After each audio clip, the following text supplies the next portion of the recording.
Hello everyone, welcome back to Learning Hub और let's start the chapter Structural Organization in Animals। हम ये पहले start कर चुके हैं और इस चैप्टर के अंदर हम एपिथेलियम टिश्यू के करैक्टरिस्टिक्स जो है हम ऑलरेडी डन कर चुके हैं। आज का जो हमारा टॉपिक होने वाला है वो होगा टाइप्स ऑफ एपिथेलियल टिश्यू, यानी कि simple epithelium and the compound epithelium. Simple epithelium को भी फर्दर डिवाइड किया गया है, वो सारी चीज़ें हम आज की वीडियो के अंदर क्लियर करेंगे।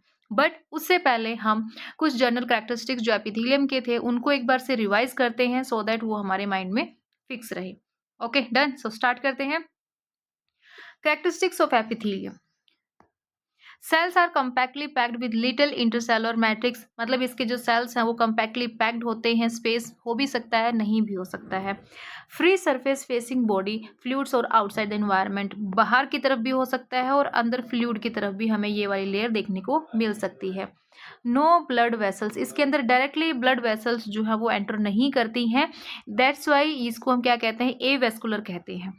Rest on a basement membrane, और कहाँ रेस्ट करता है, ये बेसमेंट मेम्ब्रेन के ऊपर। जैसे ऊपर ये वाली लेयर होती है, एपिथेलियम लेयर होती है, यहाँ पे ये वाली बेसमेंट मेम्ब्रेन होती है और इसके नीचे ये वाला क्या होगा, हमारा कनेक्टिव टिश्यू होगा। Okay, this one is the connective tissue, this one is epithelial tissue. और ये रेस्ट किसके ऊपर करती है, बेसमेंट मेम्ब्रेन के ऊपर रेस्ट करती है। ये सारी चीजें हम ऑलरेडी हमारी प्रीवियस क्लास के अंदर कर चुके हैं, राइट। सो आगे हम देखते हैं कि types of epithelial tissue. Simple epithelium जिसके अंदर एक सिंगल लेयर प्रेजेंट होती है, lining of body cavities, ducts, tubes, ये यहाँ पे हमें देखने को मिलती है। कंपाउंड एपिथेलियम जिसके अंदर दो या दो से ज्यादा लेयर्स जो होती है और इसका मेन फंक्शन क्या होता है, प्रोटेक्टिव का इसका मेन फंक्शन होता है, फॉर एग्जाम्पल स्किन।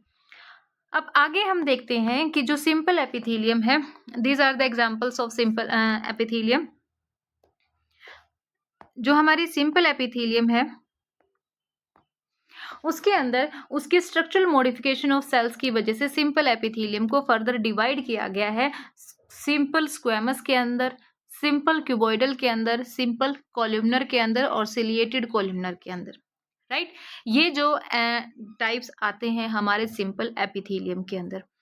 अब अगर हम फ्लैटेंड सेल्स देखते हैं, अगर हम सिंपल स्क्वेमस सेल्स देखते हैं तो सिंपल स्क्वेमस के अंदर क्या है, ये एक सिंगल लेयर होती है, फ्लैट इसका स्ट्रक्चर होता है, टाइल्स लाइक।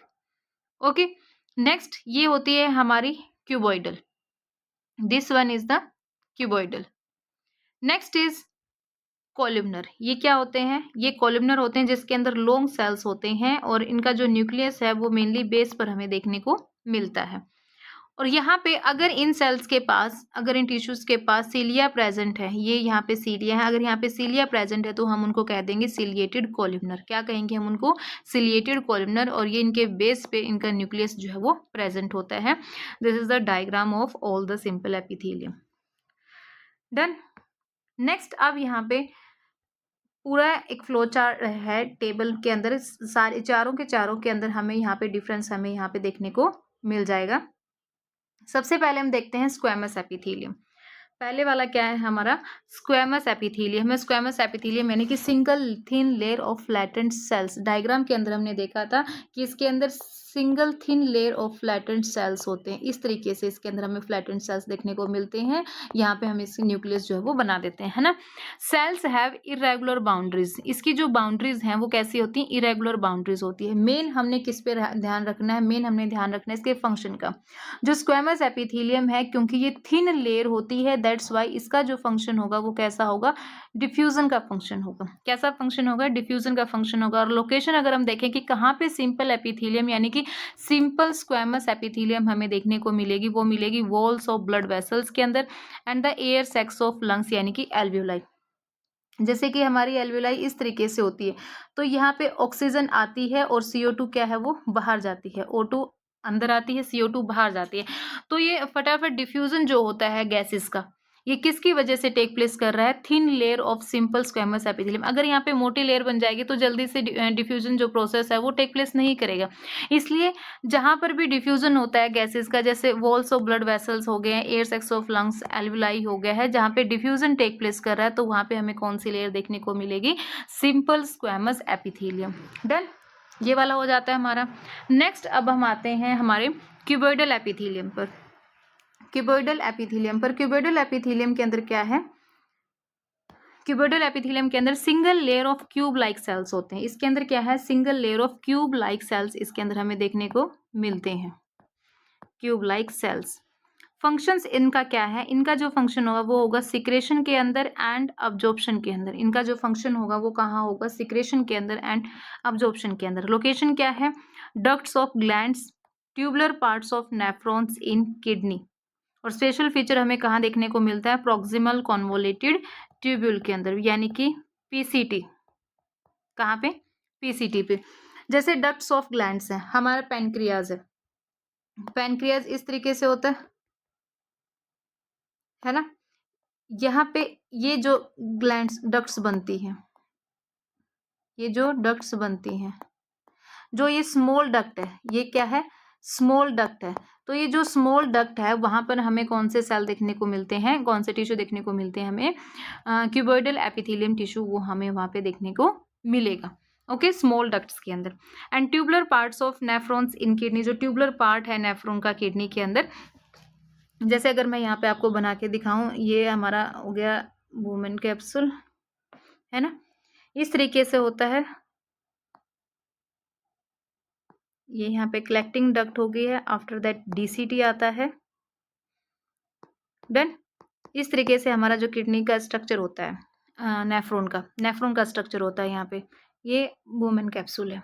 ओके, ये वाला क्या है, हमारा वुमेन कैप्सूल है।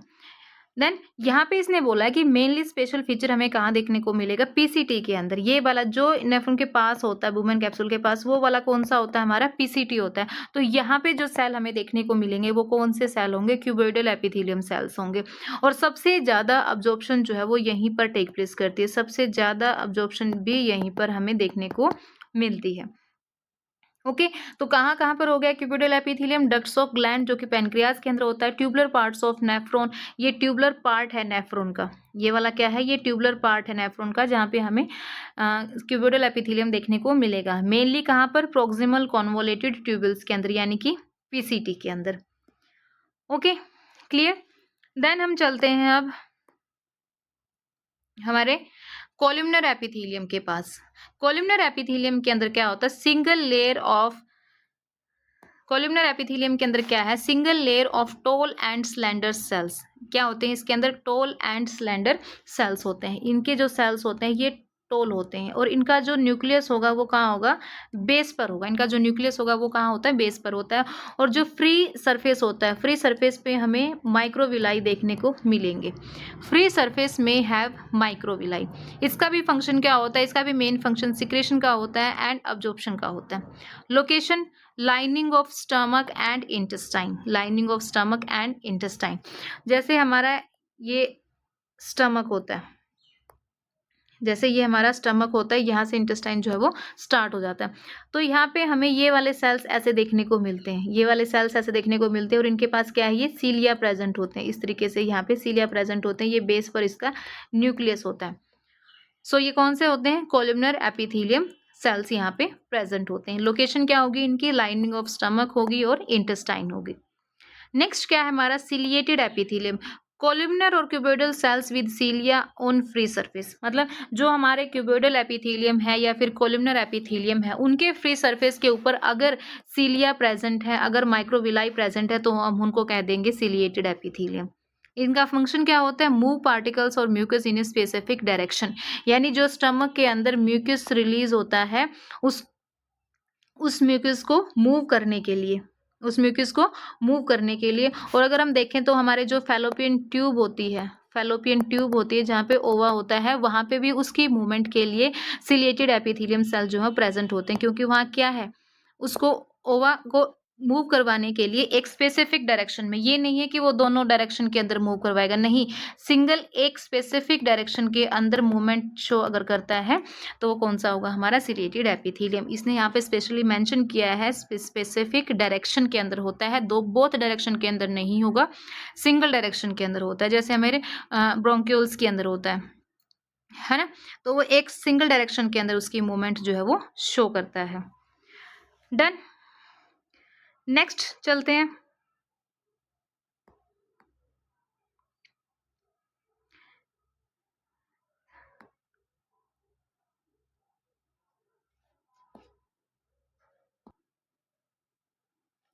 देन आता है हमारा ग्लैंडुलर एपिथेलियम। ग्लैंडुलर एपिथेलियम क्या है कि जब हमारे कोलुमनर क्यूबोइडल सेल्स, जो कोलुमनर और क्यूबोइडल सेल्स थे, इनका फंक्शन क्या था? मेनली इनका फंक्शन था सिक्रेशन का। तो जब ये सिक्रेशन का रोल प्ले करते हैं तो ये मॉडिफाई हो जाते हैं ग्लैंडुलर एपिथेलियम के अंदर। क्या कर जाते हैं ये ग्लैंडुलर एपिथेलियम, हम उस टाइप इनको हम कहते हैं ग्लैंडुलर एपिथेलियम। और ग्लैंडुलर एपिथेलियम जो है ये दो टाइप के होते हैं। एक होता है हमारा यूनिसेलुलर जिसके अंदर सिंगल सेल हो जाता है, और एक होता है हमारा मल्टी सेलुलर। मल्टी सेलुलर जैसे कि यहाँ पे हमें एलुलाई के अंदर देखने को मिलता है, दिस वन। ये ऐसे मल्टी सेल होते हैं, इसके अंदर मल्टी सेलुलर ग्लैंड्स जो है वो खुद को ग्लैंड्स की फॉर्म में कन्वर्ट कर लेती है ना। और इसके अंदर ये है यूनिसेलुलर। यूनिसेलुलर जिसके अंदर एक ही सेल जो है वो कन्वर्ट होता है। यहाँ पे आप देखिए,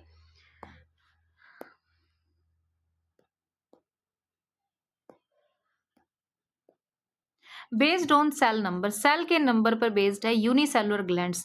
जो यूनिसेलुलर ग्लैंड्स हैं वो आइसोलेटेड ग्लैंडुलर सेल्स होते हैं। वो क्या होते हैं? Isolated glandular cells. For example goblet cells. कैसे सेल्स? गोबलेट सेल्स जो कि हमें पैनक्रियाज स्टमक के अंदर हमें देखने को मिले थे। Secrete mucus in alimentary canal. जैसे यहाँ पे मैंने स्टमक यहाँ पे बनाया था, यहाँ से हमारा इंटेस्टाइन स्टार्ट हो जाता है और यहाँ पे हमारे सिलिएटेड यानी कि क्यूबोइडल एपिथेलियल सेल्स जो है वो बनते हैं यहाँ पर भी, है ना।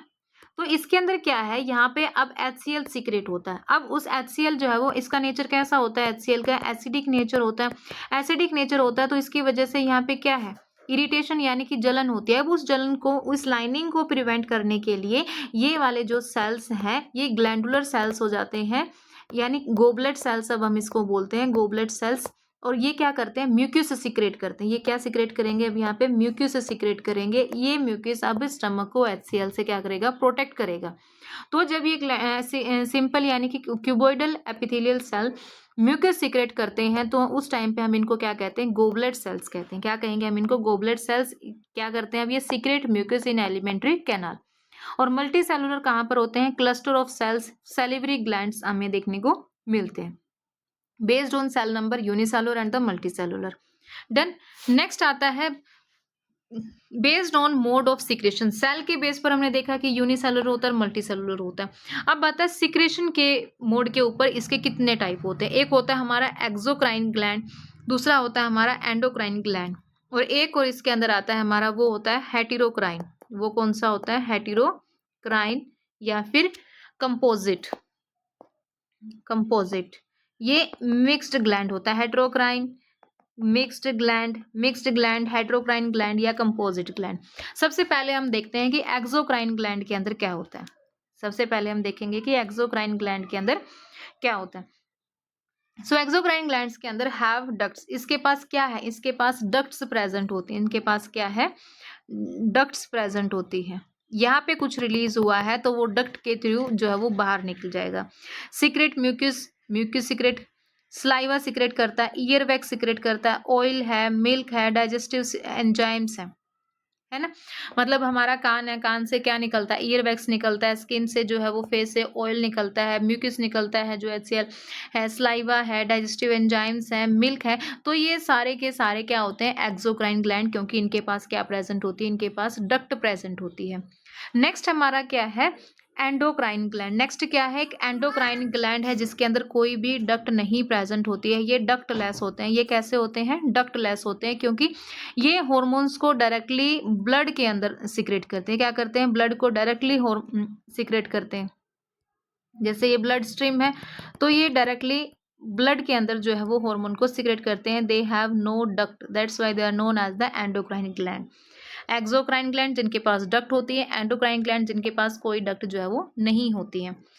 थर्ड हमने देखा था कि क्या होता है? एक मिक्स्ड, जो मैं बता रही हूँ आपको, मिक्स्ड होता है, हेटेरोक्राइन होता है और कंपोजिट होता है। तीन ही टाइप की ग्लैंड्स होती हैं, एक्सोक्राइन, एंडोक्राइन एंड द हेटेरोक्राइन। ये क्वेश्चन एक बार एस्टेट में भी आया था, वहां पे हमें एपोक्राइन दिया गया था। एपोक्राइन तो कोई ग्लैंड ही नहीं होती है ना। तो तीन ही टाइप की ग्लैंड थी, एक्सोक्राइन, एंडोक्राइन और हेटेरोक्राइन। हेटेरोक्राइन को हम मिक्स्ड भी बोल सकते हैं, कंपोजिट भी बोल सकते हैं। जो एक्सोक्राइन और एंडोक्राइन दोनों की तरह बिहेव करती है, दोनों की तरह बिहेव करती है, जैसे कि हमारा पैनक्रियाज। फॉर एग्जाम्पल अगर हम इसके अंदर देखें तो पैनक्रियाज जो है वो हेटेरोक्राइन ग्लैंड के अंदर आता है। इसके कुछ सेल्स जो है वो एक्सोक्राइन होते हैं और कुछ सेल जैसे कि आइलेट्स ऑफ लंगरहंस वो एंडोक्राइन होते हैं। डन। तो ये वाला टॉपिक भी हो गया कि टाइप्स ऑफ ग्लैंड्स के बेस पर based on number of cells unicellular multicellular, based on mode of secretion exocrine endocrine and the heterocrine. Done. Next चलते हैं अब हम यहाँ पे कंपाउंड एपिथेलियम की तरफ। नेक्स्ट आता है हमारा कंपाउंड एपिथेलियम। कंपाउंड एपिथेलियम के अंदर क्या है, मल्टी लेयर्स होती हैं। क्या है ये, मल्टी लेयर्स होती हैं, मल्टी लेयर सेल्स। यहाँ पे मल्टी लेयर सेल्स सबके अंदर न्यूक्लियस जो है वो बना हुआ है। अब इसका अगर हम मेन फंक्शन देखें, मल्टी लेयर सेल्स हमें पता चल गया है कि मोर देन वन लेयर इसके अंदर होती है और इसका जो रोल होता है मेन, अगर हम इसका रोल बात करते हैं, मेन रोल इसका जो होता है वो होता है प्रोटेक्शन के अंदर। मेन इसका रोल अगर हम देखें तो वो किसके अंदर होगा, प्रोटेक्शन के अंदर इसका रोल जो है वो टेक प्लेस करता है। और अब इसकी लोकेशन यानी कि कहाँ कहाँ पर कंपाउंड एपिथेलियम हमें देखने को मिलती है, सबसे ज़्यादा ये हमें देखने को मिलेगी स्किन, जो हमारी ऊपर वाली लेयर होती है वो कौन सी होती है, कंपाउंड एपिथेलियम होती है। देन जो पैनक्रियाज की लार्ज डक्ट थी, large duct of pancreas, large duct of pancreas, यहाँ पे ये पैनक्रियाज जो था ये वाला, तो ये इसकी लार्ज डक्ट थी। ये वाली कौन सी थी, इसकी लार्ज डक्ट थी। और ये वाली क्या थी, स्मॉल डक्ट थी। ये वाली स्मॉल डक्ट थी, है ना। ये वाली लार्ज है, वो वाली क्या है, स्मॉल है। तो लार्ज डक्ट ऑफ पैनक्रियाज के अंदर भी हमें कंपाउंड एपिथेलियम देखने को मिलेगा। और कहाँ कहाँ मिल सकता है, ये हमें फेरिंग्स के अंदर देखने को मिल सकता है। ये एनसीईआरटी के अंदर गिवन है सभी। फेरिंग्स है, बक्कल कैविटी है, मोइस्ट सरफेस जो होता है बक्कल कैविटी का, वहाँ पे भी हमें कंपाउंड एपिथेलियम देखने को मिलेगा। देन मेन रोल हमने इसका याद रखना है कि जो कंपाउंड एपिथेलियम का मेन रोल है वो कहाँ पर होगा, वो प्रोटेक्शन के अंदर होता है। Okay, next is cell junction in epithelium. Cell junction in epithelium, types of cell junction. अब जितने भी जो भी एपिथेलियम के सेल्स हैं are held together with little intercellular material. 3 types of cell junctions are found. 3 तरीके के सेल जंक्शन जो है वो पाए गए हैं। एक होता है हमारा टाइट जंक्शन, सेकंड है adhering junction, third is the gap junction. अब टाइट जंक्शन है तो टाइट वर्ड से याद रखो कि इसके अंदर कोई भी लीकेज नहीं होगी। Help to stop substance from leaking across a tissue, मतलब कोई भी सब्सटेंस टिश्यू से जो है वो बाहर नहीं निकल सकता। इतने ज़्यादा टाइट जंक्शन जो है ये प्रेजेंट होते हैं। और ये नहीं है कि सिर्फ एपिथेलियम के अंदर ही होंगे, बाकी जो टिश्यू है उनके अंदर भी सभी जो सेल जंक्शन जो है वो प्रेजेंट होते हैं। All cells in epithelium are held together with little intercellular materials. Done. Create a seal, यानी कि बिल्कुल सील हो जाता है, फेविकोल का जोड़ लग जाता है कि अब यहाँ से ये चीज़ टूटेगी नहीं, कोई यहाँ से चीज़ जो है वो लीक होगी ही नहीं। तो वो क्या होंगे, हमारे टाइट जंक्शन होंगे। Next is the adhering junction. Adhering क्या होता है, अडहेरिंग होता है cementing function, perform a cementing function, keep neighbouring cells together, चिपक जाना, अडहेर करना, ऐसे ये नेबरिंग सेल्स आपस में बिल्कुल चिपक गए हैं। Perform cementing functions, keep neighbouring cells together. Third क्या है, gap junction, facilitate communication between cells. एक सेल यहाँ पर है, एक सेल यहाँ पर है, दोनों के बीच में ये क्या होगा, गैप जंक्शन होगा। ये क्या होगा, गैप जंक्शन होगा। Connect cytoplasm of adjoining cells, इसका जो साइटोप्लाज्म, इसका जो साइटोप्लाज्म है वो आपस में क्या हो जाता है, जुड़ जाता है, उसको हम कहेंगे gap junctions. Allow rapid transfer of ions, small molecules. Done. Facilitate communication between cells, connect cytoplasm of adjoining cells, allow rapid transfer of ions. जैसे हम प्लांट्स के अंदर पढ़ते हैं कि प्लाज्मोडेस्माटा, 2 सेल्स के बीच का जो जंक्शन होता है प्लाज्मोडेस्माटा, राइट। सो ये ऐसा ही एनिमल के अंदर है गैप जंक्शंस। तो यहाँ पे टाइप ऑफ सेल जंक्शन के अंदर हमने 3 देखे हैं, tight junction, adhering junction and the gap junction, जो सेल को मतलब ऐसे जोड़ के रखते हैं, एपिथेलियम के सेल्स को बिल्कुल जोड़ के रखते हैं ताकि जो इनका इंटरसेलुलर मटेरियल है वो आपस में ट्रांसफर हो जाए without any disturbance, without any leakage. Then so this is all about the epithelial tissue. Epithelial tissue के अंदर हमने इसके मेन कैरेक्टरिस्टिक्स हमने देखे हैं। देन उसके हमने टाइप्स देखे हैं। सिंपल एपिथेलियम के भी आगे फर्दर हमने टाइप्स देखे हैं। टाइप्स ऑफ ग्लैंड्स हमने इसके अंदर पढ़ी है and type of cell junction इसके अंदर हमने किए हैं। नेक्स्ट जो क्लास होगी वो क्लास होगी हमारे कनेक्टिव टिश्यू से रिलेटेड। ओके, सो आज की क्लास हम यहीं पे ओवर करते हैं।